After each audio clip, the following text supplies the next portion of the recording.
a orar. Oremos. Padre que estás en los cielos, Señor, te alabamos, te bendecimos y te damos muchas gracias porque tú sigues siendo muy, pero muy bueno, Señor, porque nos das oportunidades como esta, Padre.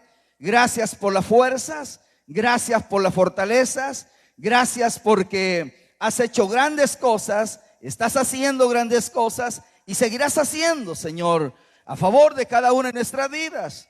Gracias, Dios, porque no nos pagas conforme a nuestras iniquidades, sino al contrario, Señor, tus misericordias son nuevas cada mañana, Señor. Gracias, Padre. Asimismo, Señor, queremos implorarte, Señor, suplicarte por aquellos que están en los centros hospitalarios, Señor, aquellos que están padeciendo de una enfermedad, de una dolencia, Padre. Queremos rogarle, Dios del cielo, que extiendas tus manos. Nos aferramos a esa promesa que dice tu palabra, que por tus heridas ya fuimos nosotros curados. Pedimos, Dios, por la vida de mi hermano Omar Ulises García, Señor, que traiga sanidad a su cuerpo, Señor, que quites todo aquello que está interrumpiendo la salud, Señor. Padre, en el nombre de Cristo Jesús, también por la vida de mi hermana Daisy, Señor, y su hijita, Padre, también rogamos, Dios, que traigas una respuesta favorable, Dios mío, a esos cuerpos. En el nombre de Jesús, llega, Dios, a aquellos que en este momento están siendo intervenidos quirúrgicamente. Dale sabiduría a los médicos, Señor. Dale sabiduría a aquellos que están haciendo esa labor, ese trabajo, Padre. Y sé tú que des una nueva oportunidad en el nombre poderoso de Cristo Jesús. Sana, restaure esos cuerpos, y aquellos que han sido desahuciados por los médicos, también rogamos, Señor, tú tienes la última palabra. Sabemos que para ti no hay nada imposible, Señor. Rogamos misericordia. Los que estamos en este lugar, el que viene cargado, trabajado, el que viene con dolencias, enfermedades, Padre, en el nombre de Jesús, trae una respuesta. Por favor, Señor, porque somos necesitados. Llega hasta los centros penitenciarios también. Ahí están esos hombres, esas mujeres, esos jóvenes privados de su libertad. De alguna manera quizás se equivocaron, pero sabemos que tú eres un Dios de oportunidades. Por eso rogamos que llegues, les consueles, les alientes en esos momentos de tristeza, de dolor, de angustia, de llanto. Sé tú que enjugues sus lágrimas, Señor, que puedas ayudarle, Dios, también a su familia, sus cónyuges, sus hijos. Provéeles, sufraga toda necesidad, necesidad espiritual, necesidad económica, necesidad moral, Señor, en el nombre poderoso de Cristo Jesús. Por ese nombre que es sobre todo nombre, te lo estamos rogando, Señor, te lo estamos suplicando, Padre, en el nombre de Cristo Jesús,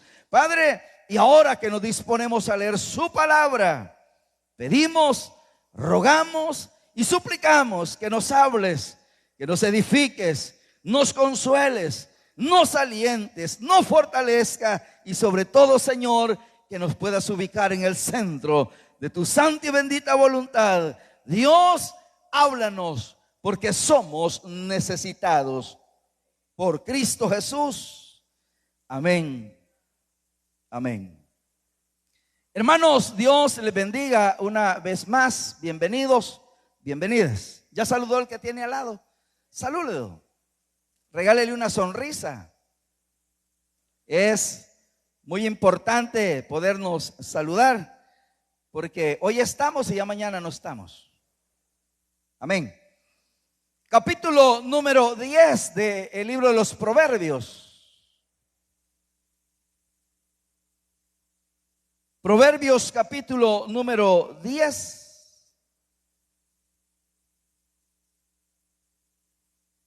¿Lo tiene?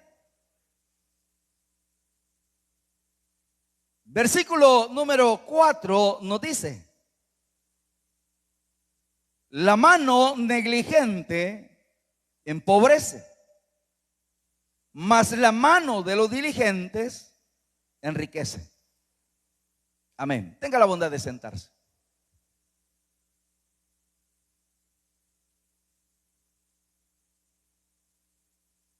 el trabajo es siempre compensado. Y al leer, hermanos, este versículo, poder pensar en esta verdad que Salomón escribió y que de alguna manera tiene una importancia tal para nuestra vida. Porque es una expresión que de alguna manera es bien sencilla, pero que es una verdad muy profunda, muy certera, que pensar, como dice, que la mano negligente empobrece, mas la mano de los diligentes enriquece. Poder pensar muchas veces en que hay como preguntas o inquietudes muchas veces en nosotros, y cuando digo nosotros me refiero a nosotros como creyentes, como la iglesia del Señor, donde nos hacemos interrogantes y preguntas, como por ejemplo, hay una verdad que dice que Dios está con nosotros, y que si Dios está con nosotros, ¿quién contra nosotros?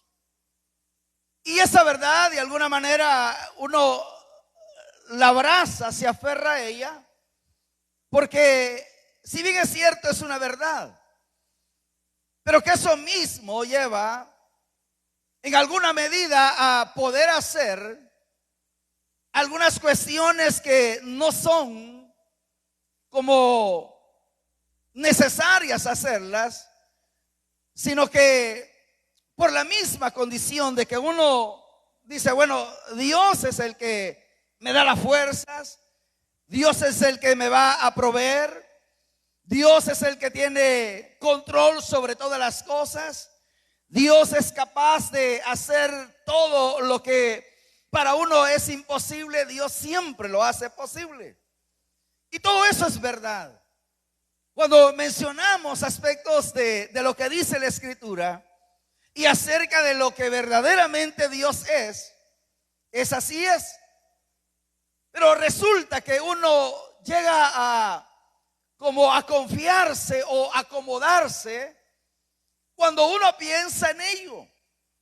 Porque uno cree que todo será por inercia, todo será simplemente porque así está y no hay nada más que hacer. Y eso muchas veces, repito, lo lleva a tener una condición donde no hay un esfuerzo, donde no hay una dedicación, donde no hay una responsabilidad, donde no hay una dedicación, sino que simplemente uno queda encerrado y dice, bueno, Dios lo puede hacer todo y no hay nada más que hacer. Pareciera que si se toma en ese sentido, uno puede llegar a caer en un vacío. Y ese vacío es que puede llegar acciones o conductas que verdaderamente van en contra de aquello que Dios ha establecido. Y cuando digo todo esto es porque el escritor está mencionando acciones prácticas, acciones que son necesarias, es menester poderlas practicar. Y esas acciones son las que hoy nosotros hemos leído. Porque dice que la mano negligente empobrece. Si usted quiere, lo tomamos por el lado de las riquezas, por el lado del dinero, usted lo puede tomar. Porque todo aquel que se esfuerza, todo aquel que trabaja, todo aquel que no se queda sentado, sino que se entrega, se esfuerza, se dedica y hace todo cuanto puede para poder alcanzar algo, lo alcanza. Y ahí entonces donde dice que la mano que no lo hace, llegará ese momento donde experimentará la pobreza, lo abrazará. Los momentos de angustia estarán cerca, porque no hay una acción, no hay una conducta de un proceder positivo. Cuando la mano negligente no se mueve, sino que se queda estática, se queda simplemente sin hacer nada, la Escritura dice, entonces llegará la pobreza. La pobreza lo va a abrazar. La pobreza llegará a él y entonces experimentará situaciones adversas, situaciones difíciles. Pero dice la Escritura, mas la mano de los diligentes, esa es la que enriquece. Hay un contraste y de hecho ese es el subtítulo que dice ahí, contraste entre el justo y el malvado. Contraste en aquel que hace y aquel que no hace. Contraste en aquel que tiene una diligencia contra aquel que es negligente. Y esto es importante porque no solamente se puede dar en la vida económica, en el área de la economía, sino que también en la parte que a nosotros más nos interesa, en la parte de la vida espiritual. La parte de nuestra vida donde se requiere una dedicación, un esfuerzo. Cada uno de nosotros sabe desde el momento que el Señor nos llamó, sabemos nosotros que ahora pertenecemos a la familia de Dios. Sabemos que ahora somos ovejas de su redil. Sabemos que Dios es el que nos manda, que Dios es el capitán de nuestra vida. Pero que también la vida espiritual demanda que haya una diligencia para que la pobreza espiritual no llegue. Para que la pobreza de la vida espiritual no venga a decaer, no venga a ser como un momento difícil.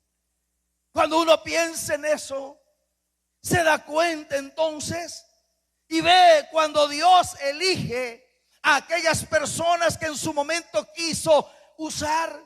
Uno se da cuenta que las personas que Dios elige son personas que siempre tuvieron su vida activa, su vida de una manera no quieta, sino que había esa dedicación, esa entrega. Cuando uno piensa, por ejemplo, en la vida de Ruth, ¿se acuerdan de Ruth? Aquella mujer moabita que dejó su tierra, dejó su parentela para poder acompañar a su suegra, a Noemí, que de alguna manera ya oficialmente ya no era su suegra. El marido había muerto, pero acompaña a aquella mujer. Pero aquella mujer cuando regresa a donde pertenecía Noemí, a los campos donde había la bendición de parte de Dios, llega aquella moabita como una extranjera que pudo aferrarse y decirle, bueno, suegra, la verdad que ya no tengo marido, su hijo se murió y ahora usted es responsable para que pueda mantenerme, para que pueda yo subsistir en esta vida. Pero encontramos a esta mujer, dice que se fue a los campos y fue a espigar, a recoger lo que los segadores dejaban caer. Y entonces ahí se fue a trabajar. Y fue a trabajar por amor a su suegra. Aquella mujer que de alguna manera le había apoyado en su cierto momento, pero allí estaba aquella mujer Ruth, renunció a su parentela, renunció a su tierra, renunció a su gente. Pero ahora le encontramos que el Señor la va a bendecir. Pero ¿cómo y de qué manera Dios la bendice? Se casa con un hombre rico, hacendado, llamado Booz. Pero cuando uno piensa en eso, uno se da cuenta que Booz la vio. ¿Y a dónde la vio? Pintándose las uñas.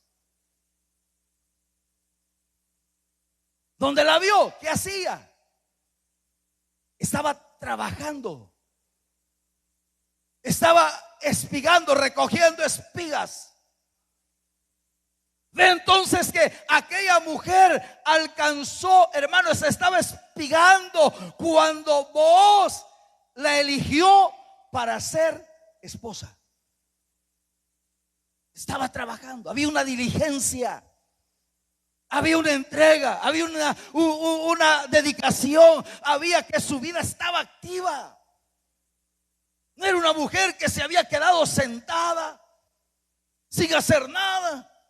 De todas maneras, que mi suegra me mantenga, que mi suegra haga lo que tenga que hacer. No. Y por esa diligencia, lo que hace Dios es preparar el ambiente, el terreno. Llega a conocer a Booz, el hombre hacendado, el hombre rico, y aquel le pone la mirada por ver que aquella muchacha era una trabajadora. La diligencia es lo que hace. Si la mano de esta muchacha hubiese sido negligente, hubiera empobrecido. Pero la diligencia hizo que esta mujer pudiera alcanzar la bendición de Dios. Cuando uno piensa en los llamados que hizo el Señor, como en el caso de Eliseo. Eliseo, cuando es elegido por Elías, ¿dónde estaba Eliseo? ¿Qué hacía? Dice la escritura que él andaba arando, preparando los campos, estaba trabajando. Su vida era una vida diligente, una vida entregada. Ahí andaba el hombre en los campos, sudando, arando la tierra, preparando para poder sembrar. Y entonces dice la escritura que entonces lo vio Elías. Claro, todo eso es un plan de Dios. Todo eso es parte de un plan de Dios. Elías lo ve y entonces Elías lo elige como su ayudador. Y fue parte del ministerio de Elías. Tuvo que pasar un espacio, un tiempo, siendo el ayudador, siendo el criado, siendo el sirviente de Elías, el hombre de Dios. Pero Dios lo bendijo. Que lo que fue a suceder a Elías. Elías se terminó, Elías se lo llevó el Señor, pero quedó él. Pero buscaron a un trabajador, alguien diligente, alguien con una entrega que de alguna manera evidenciaba. Cuando pensamos en los apóstoles, en los discípulos, como en el caso de los discípulos, como por ejemplo Pedro, Santiago, Juan, cuando el Señor los elige, ¿dónde están? ¿Qué hacen? Andan pescando, están trabajando, están haciendo sus labores. Hay una dedicación, no están sentados, andan pescando, tienen un trabajo, una dedicación constante, diaria. Y el Señor los elige. Los elige porque de alguna manera había diligencia en ellos. Había esa dedicación, ahí estaban ellos. Es que hay un detalle con Dios. Y el detalle de Dios es que siempre va a buscar y a llamar y a elegir a personas trabajadoras, a personas ocupadas. Cuando uno revisa todos los llamados, nadie estaba sin hacer nada. Todos tenían una dedicación, tenían diligencia en su vida, hacían un trabajo, hacían una labor. Y uno puede verlo. Que ahí está el Señor siempre llamando a personas ocupadas. El Señor Jesús nunca llamó a gente perezosa, ni a los que estaban sentados sin hacer nada. Y a veces hay personas que esperan y dicen: no, Dios va a hacer algo. Sí, Dios tiene poder para hacer cualquier cosa, pero se demanda una diligencia. El ser, hermano, diligentes. Y hay personas que esperan una oportunidad. Pero son personas que son negligentes. Son personas que simplemente están esperando. No se les ve como una dedicación, una entrega, un esfuerzo. A veces simplemente quieren cosas fáciles. Hay personas que anhelan el predicar, el que Dios les use en el canto y cualquier otro servicio. Pero la vida es una vida negligente. Y repito, Dios siempre va a buscar y a elegir personas, hombres, mujeres ocupadas. Ocupadas. Y no importa el trabajo que se haga. El trabajo puede ser en el campo, puede ser en la ciudad, puede ser en una empresa, en una fábrica, en una oficina. La idea es que la persona sea diligente. Porque eso nos va a llevar al triunfo, va a llevar a la victoria. Si usted ha notado en el capítulo 2 del libro del Génesis, se habla cuando el Señor creó a Adán.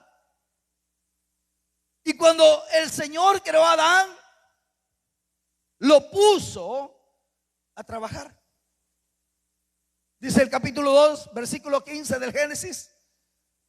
Dice así: tomó pues Jehová Dios al hombre y lo puso en el huerto de Edén para que lo labrara y también lo guardase. O sea, desde el momento que Dios formó al hombre, lo puso a trabajar. Dios no lo formó para tenerlo como muñequita de sala o muñeco de entrada para atractivo. Dios lo forma, lo crea, lo pone en el huerto, pero dijo: vaya, muchacho, hay que trabajar, hay que hacer algo. Estaba demandando una diligencia el Señor porque lo puso a trabajar. Porque cuando hay productividad, cuando hay trabajo, eso es parte fundamental para que la persona tenga un autoestima alto. Y la misma persona trabajando se siente y se cree necesario e importante. Por eso es la parte de la diligencia, que es necesario. El Señor, como dice la Escritura, Él enviará. ¿El qué enviará? Enviará, hermanos, la bendición. Mire lo que dice Deuteronomio capítulo 28. Deuteronomio capítulo número 28. Vea lo que dice el versículo 8. Jehová te enviará su bendición sobre tus graneros. Oiga, y sobre todo aquello que pusieres tu mano, y te bendecirá en la tierra que Jehová tu Dios te da. Una vez más, la parte de la diligencia. Dice: el Señor te bendecirá. El Señor traerá bendición a tu vida.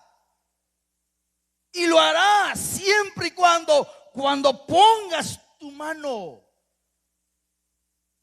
Cuando tu vida esté en acción. Cuando tu vida esté activa. Entonces dice el Señor: cuando sobre todo aquello que pusieres tu mano, llegará la bendición. Pero a veces la bendición la queremos sin hacer nada nosotros. Pero Dios demanda diligencia. Dice que la mano negligente empobrece, mas la del diligente, esa dice que enriquece. Por eso Salomón decía esas palabras. Entonces el Señor va a enviar esa bendición. Y hay algo importante, hermano.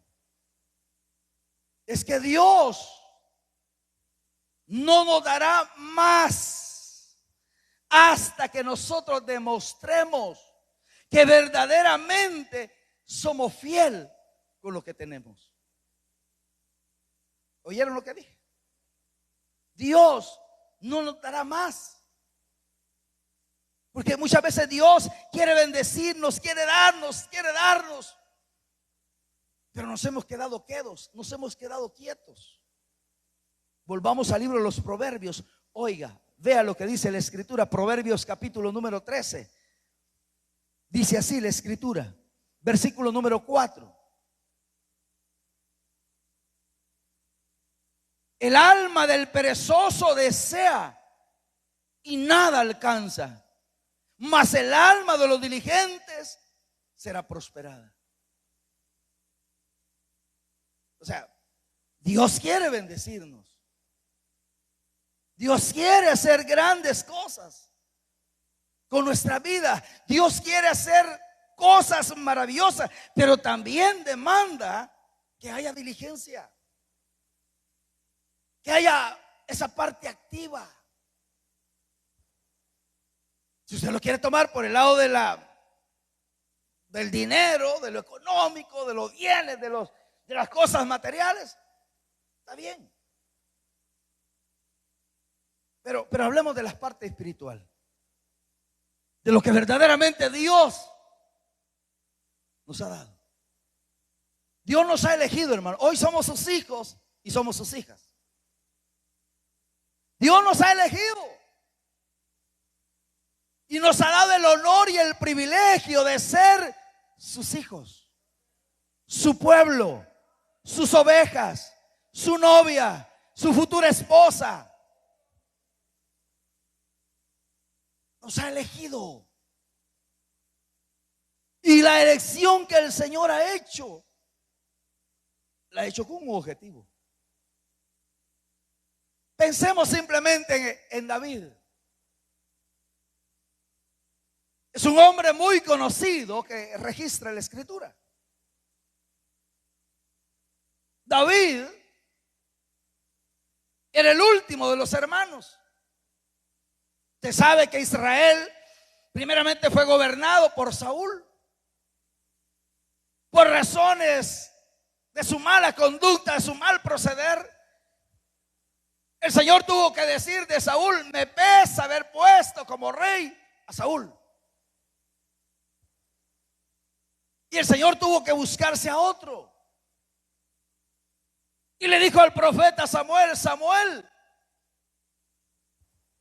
agarra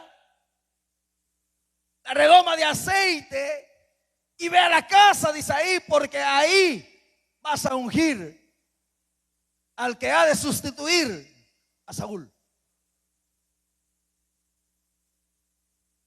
Samuel entonces se va a la casa de Isaí. No estaba David en esa reunión. Cuando Samuel ve a aquel hombre alto, fornido, dijo Samuel: este es. Y el Señor le dijo: este no es. Porque Dios no ve lo externo, Dios ve lo interno. Y pasó uno, pasó el otro, y pasó el otro, y todos pasaron. Y el Señor le decía: este no es, este tampoco, este no es. Y se terminaron todos los hermanos. Y Samuel tiene que decirle: oye, y aquí están todos tus hijos. No hay otro más por ahí. Ah, sí, ahí hay uno, el que cuida las ovejas. Mándalo a llamar, porque no cenaremos sin que él llegue. Allá iba llegando aquel hombre llamado David. Y cuando iba llegando, dice la Escritura que entonces el Señor le dijo: este es, úngelo. Y así lo hizo. Eso lo encontramos allá por el capítulo 16 del primer libro de Samuel. Entonces dijo Samuel a Isaí: ¿son estos todos tus hijos? Y él respondió: bueno, queda alguno, el menor, el que apacienta las ovejas. Y dijo Samuel a Isaí: envía por él, porque no nos sentaremos a la mesa hasta que él venga aquí. Dice el versículo 12 del capítulo 16. Dice así: oiga, Envió pues por él y le hizo entrar. Oiga, y era rubio, hermoso de ojos y de buen parecer.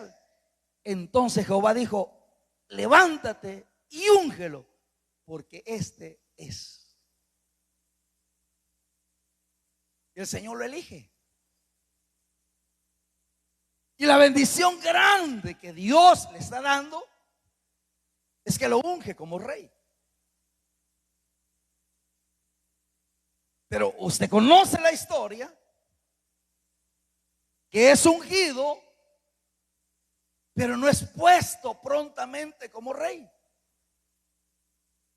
Simplemente el Señor, a través de Samuel, lo elige, lo ungen como rey. Eso era maravillosa la elección que Dios estaba haciendo sobre la vida de este hombre llamado David. Al ser ungido David, repito, no es puesto como rey inmediatamente, sino que aquí empieza. Y podemos nosotros tenerlo como un ejemplo de nuestra vida. Nosotros hemos sido elegidos. Tenemos salvación y vida eterna. Y la salvación y la vida eterna no la hemos de perder. Esa no se pierde. Porque quien la ha dado es el Dios que hizo los cielos y la tierra. La salvación no se pierde. Pero ¿de qué estamos hablando? Estamos hablando de nuestra vida, de nuestra conducta, de nuestro proceder. Que ahora nosotros somos, ya lo dije hace un rato, somos hijos e hijas del Dios Todopoderoso. Y en base a eso es que nuestra vida debe de tener una vivencia activa. David es elegido. Usted conoce la historia. Posteriormente a eso no lo ponen como rey, sino que simplemente se va a un servicio para el rey Saúl. Cualquiera de nosotros le hubiera dicho a Saúl: ¿sabías una cosa? Que yo soy el próximo rey de Israel. Pero no lo hizo. Su padre, sus hermanos vieron, porque dice que lo ungieron en medio de sus hermanos aquel día. Y de ahí en adelante el Espíritu de Jehová vino sobre David. Pero David empezó a ser diligente con su llamado, con su elección. Se lo llevan para el palacio. Allá está cuando el Espíritu del Señor abandona al rey Saúl. Es atormentado por un espíritu malo. Y allí es donde lo buscan a él, como alguien que sabía tocar el arpa y sacaba buena melodía. Y eso hacía que el espíritu malo que atormentaba a Saúl huyera. Y él estaba haciendo un servicio. Le demandaban hacer un trabajo, un servicio, y él lo hacía. Se llegó aquel momento cuando se enfrenta en el capítulo 17, más adelante, se enfrenta a aquel gigante Goliat.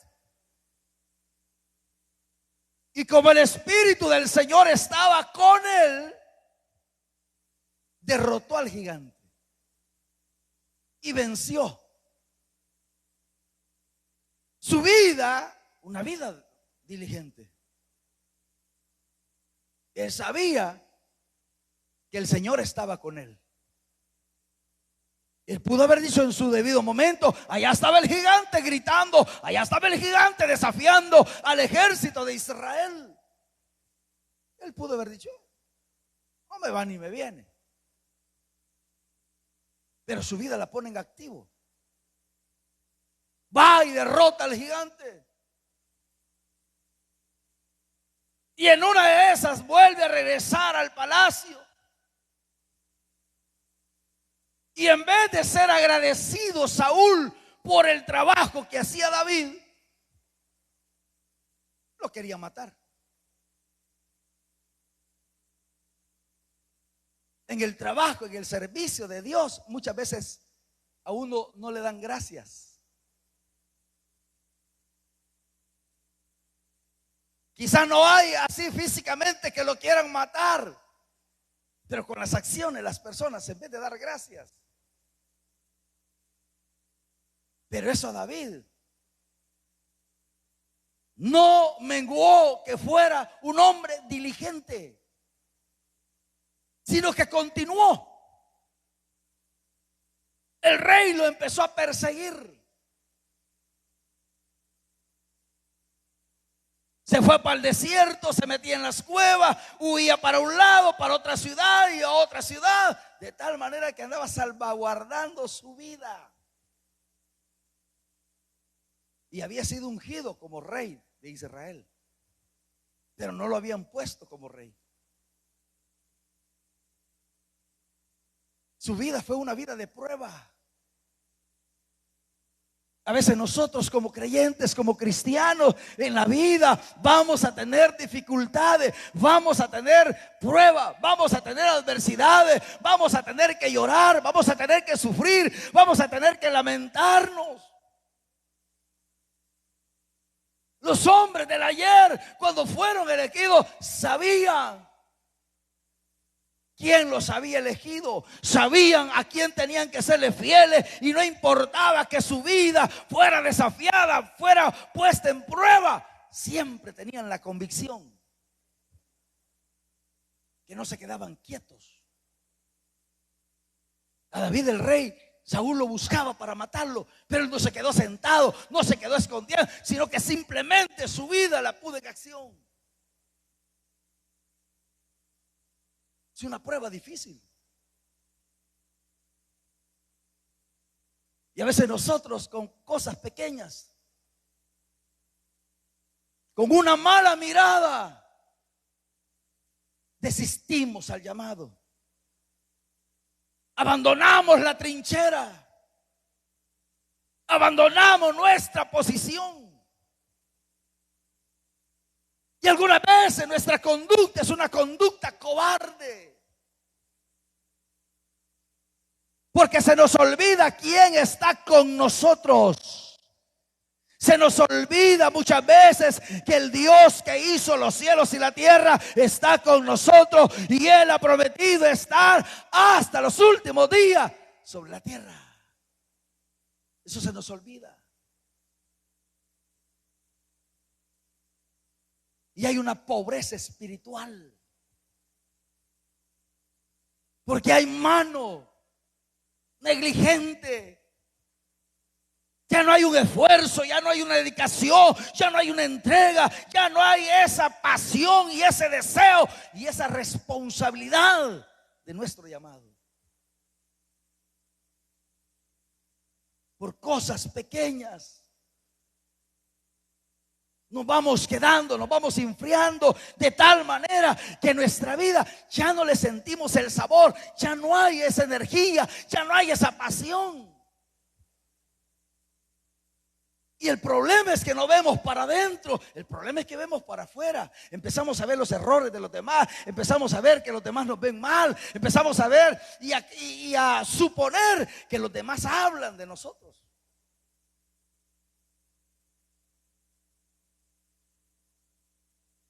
Cuando leía yo esto, pensaba y dije yo, y si me hago una milanza y el que venga entrando, intento matarlo, crucificarlo contra la pared, ¿vendrán el domingo?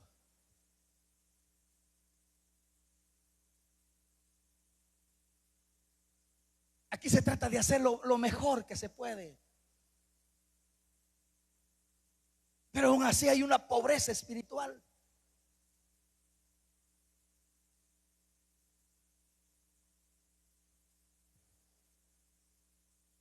Las lenguas las hemos guardado.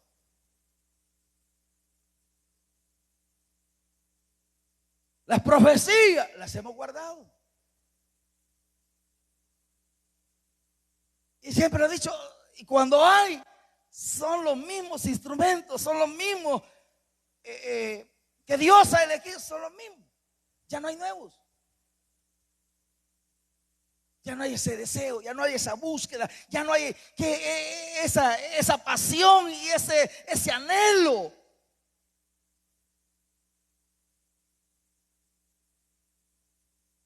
De hablar en lengua y uno dice, ¿y eso qué es, hermano? Ya no hay. Y a causa de eso, como es una caída de cascada, ¿va? Efecto cascada. Ya no hay deseo de congregarse, ya no hay deseo de servir. Los líderes, los supervisores campantemente dicen, mira, hasta aquí, ya no quiero más. Y uno dice, como que uno se les ha dado. Si quien nos ha dado y nos ha elegido y nos ha dado la salvación y la vida eterna es aquel que murió en la cruz del Calvario, derramó su sangre para que a través de esa sangre podamos ser perdonados. Pero eso lo estamos ignorando. Estamos empobrecidos. Hay una pobreza tal, hermano. Porque hay que andar sin puntillas para no ver a nadie. O sea, tratar la manera de tener ojos azules para que uno caiga bien. Pero azules creo que no vamos a llegar. Tal vez a amarillo, ¿verdad? Si tenemos hepatitis, ¿verdad? Hay que andar así porque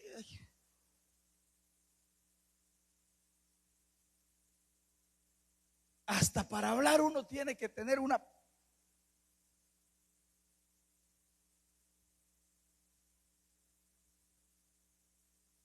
sea, porque las palabras, los gestos desaniman a cualquiera.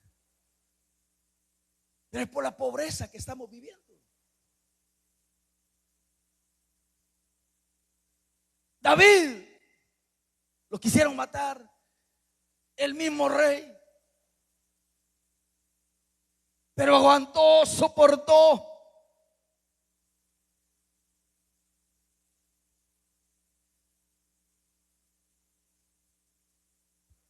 Cuando le dijeron a Saúl que se buscara a alguien, un músico, los cortesanos le dijeron, uno de los criados respondió y dijo, he aquí yo he visto a un hijo de Isaí de Belén. Él sabe tocar, es valiente, vigoroso, hombre de guerra, prudente en sus palabras, hermoso, y Jehová está con él. Mire la descripción que hacen de David. Dice que tocaba bien. No se iba octava arriba ni octava abajo, tocaba bien. Aparte que tocaba bien, era valiente y vigoroso. Y era hombre de guerra, prudente en sus palabras y era hermoso. Esa es la descripción que están haciendo los criados. Y ahora, es preocupante cuando si uno le pregunta a alguien, mire, ¿usted cómo ve al hermano? ¿Qué me puede decir de la hermana?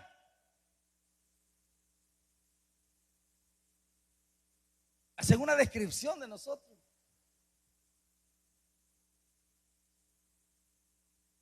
Ya no hay entrega, ya no hay valentía, ya no hay honor para glorificar al Señor.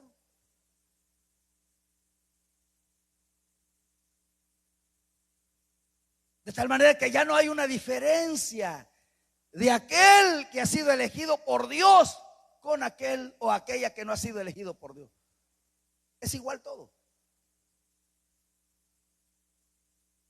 Ya no hay diferencia.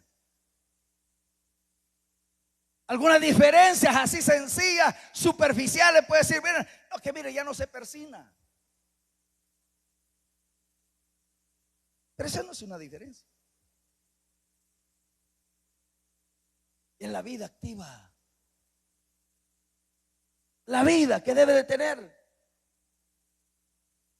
Y dijeron no, y lo más importante, que el Señor está con él. La gran pregunta sería si Dios está con nosotros, hermano.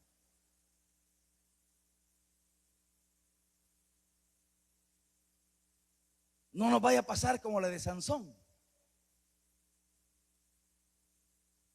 Sansón se confió y dijo, el Señor está conmigo, y salía y enfrentaba y destruía a los filisteos, hasta que llegó el momento donde el Señor se retiró de él. Y le dijeron, Sansón, Sansón, los filisteos. Hay problema. Lo mismo que acabo de hacer, lo voy a hacer pedazos. Mentira, a él lo hicieron pedazos. Porque la pobreza había llegado a él. Esa pobreza espiritual. Jehová estaba con él. Oiga, todos los hombres y mujeres del Antiguo Testamento, del Nuevo Testamento, siempre se reconocieron por sus frutos.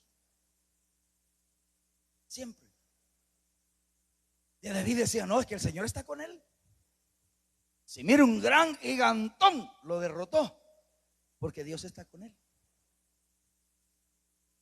Sacaba a Israel a pelear y lo regresaba en victoria, porque Dios estaba con él. Entonces, la aprobación de David por parte de Dios ya era reconocida en ciertas partes de Israel por sus frutos. Por eso dijo el Señor Jesús, por sus frutos los conoceréis. Nuestros frutos, hermanos, verdaderamente dan evidencia si hemos mantenido nuestra elección de lo que nosotros somos. Repito por tercera vez, somos hijos e hijas del Dios Todopoderoso. ¿Esos frutos estamos dando? ¿Será que nuestra mano es diligente y es la que nos tiene enriquecidos espiritualmente? ¿Será que nuestra conducta, nuestro proceder, nuestra manera de ser, nuestra manera de actuar, nuestra manera de hacer las cosas da evidencia de fruto que el Dios de la gloria está con nosotros y su Espíritu está con nosotros?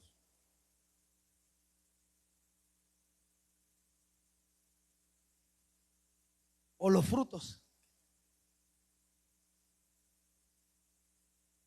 Mire, hoy necesitamos de todo, hermano, para poder animar, motivar.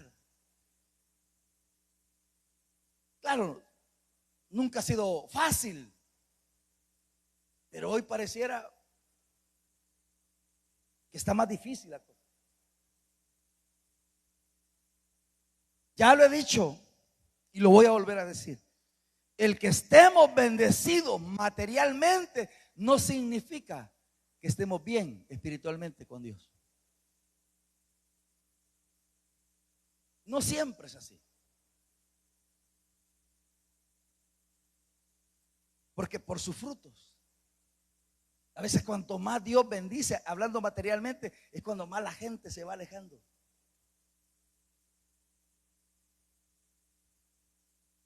Pero la bendición de Dios es la que enriquece.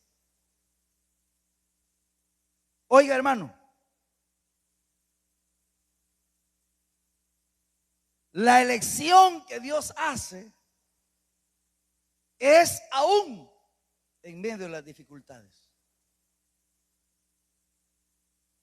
Es en medio de las dificultades. Saúl lo quiso matar. Huyó por muchos años.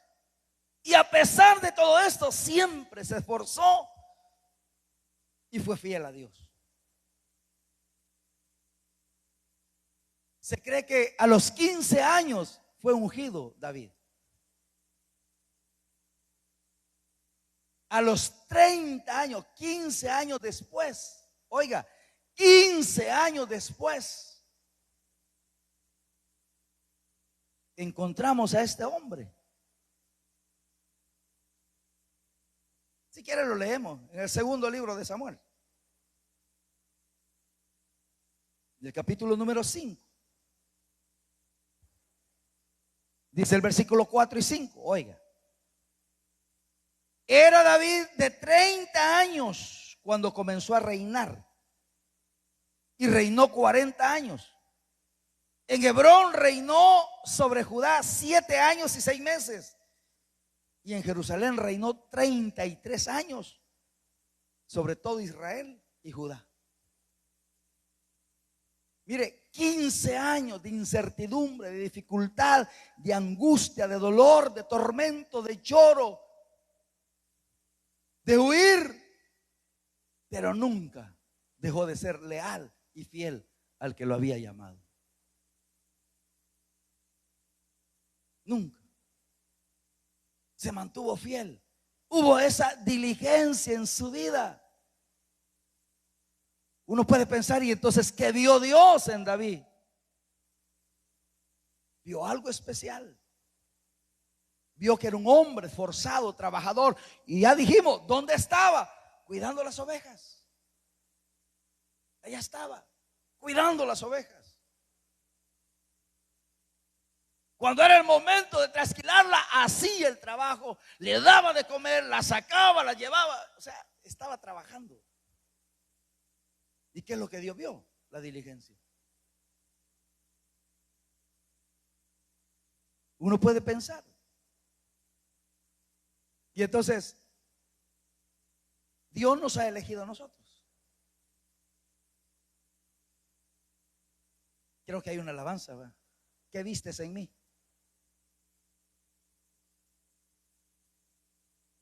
Uno puede pensar en esa alabanza y decir, Señor, ¿y qué vistes en mí? ¿Qué habrá visto Dios en nosotros? Cuando el Señor dijo, es. Y el detalle es que nos eligió antes de la fundación del mundo, hermano. No se alegran, ¿va? ¿Para qué nos eligió, hermano? Para que seamos diligentes, escogidos para ser discípulos del Señor. Y todo discípulo del Señor, el apóstol Pablo, cuando le escribe a la iglesia en Galacia, le dice estas palabras. Si quiere, vaya conmigo. Gálatas. Gálatas capítulo 2, versículo número 20, dice la escritura así. Con Cristo estoy juntamente crucificado. Y ya no vivo yo, mas vive Cristo en mí.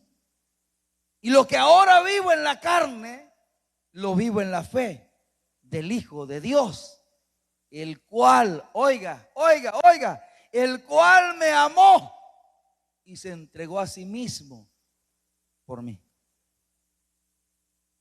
Nos eligió para que seamos sus discípulos, para que demos frutos, para que conozcamos su voluntad. Y para poder conocer su voluntad hay que ser esforzado, una vida de diligencia. Porque si no, uno nunca conoce la voluntad de Dios.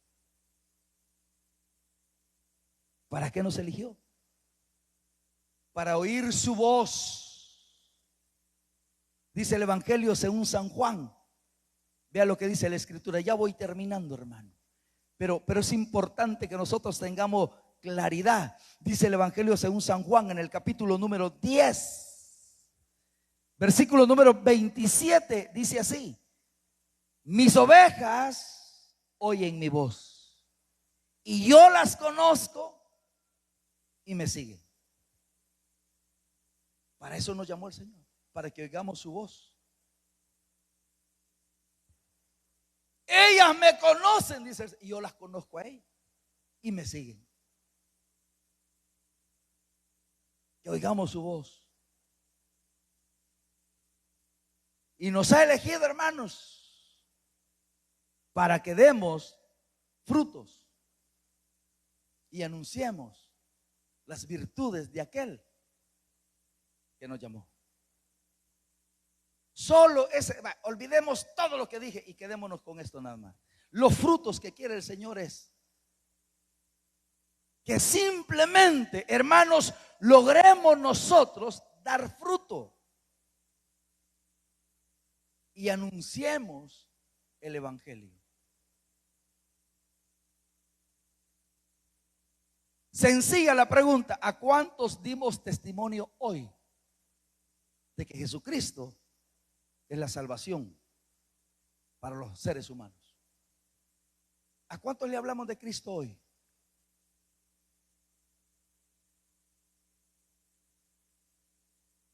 Mire, hermanos, hemos llegado al colmo de que la gente nos pregunta: oiga, ¿y usted ya aceptó al Señor? Hay gente que se atreve a preguntarnos a nosotros. Nunca le han preguntado.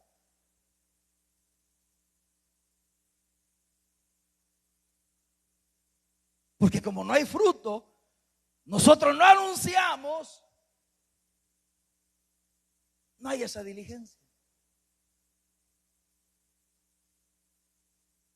Y recién convertidos, solo de Cristo hablábamos, hermano.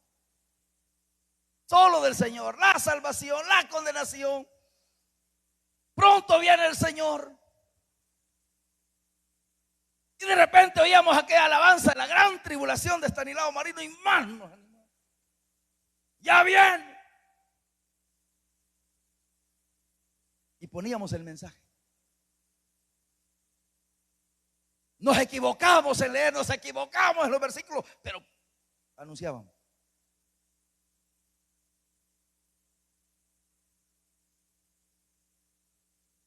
Hoy ya ni la Biblia andamos,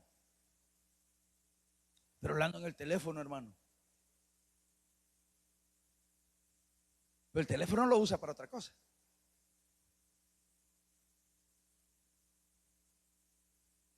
Me gustaría que alguien me dijera: hermano, mire, hoy leí un capítulo en el teléfono.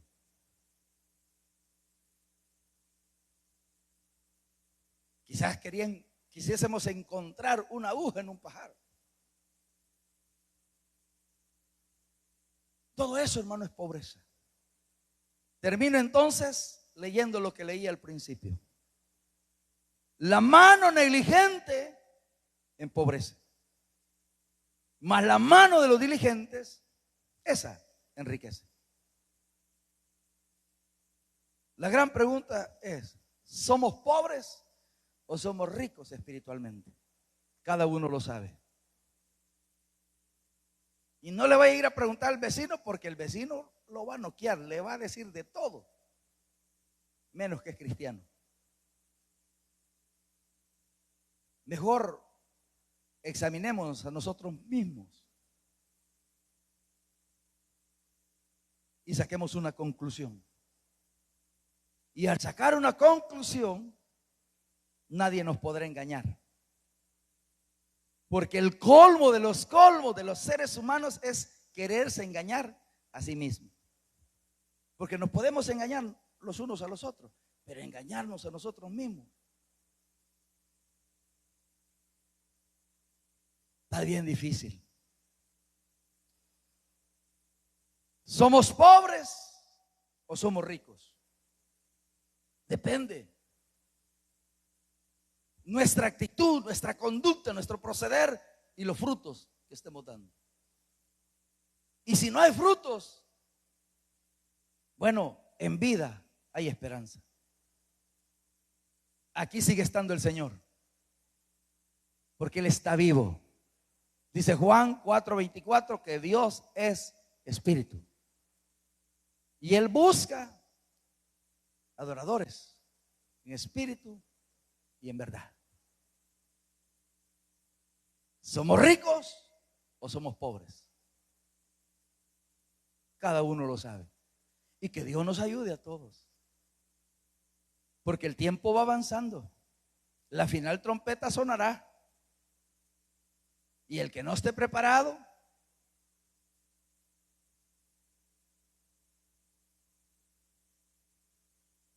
que sea el Señor que nos ayude a todos, hermanos. Amén. Oremos. Padre, te damos gracias, Dios, porque tú sigues siendo bueno. En tu grande amor, Señor, siempre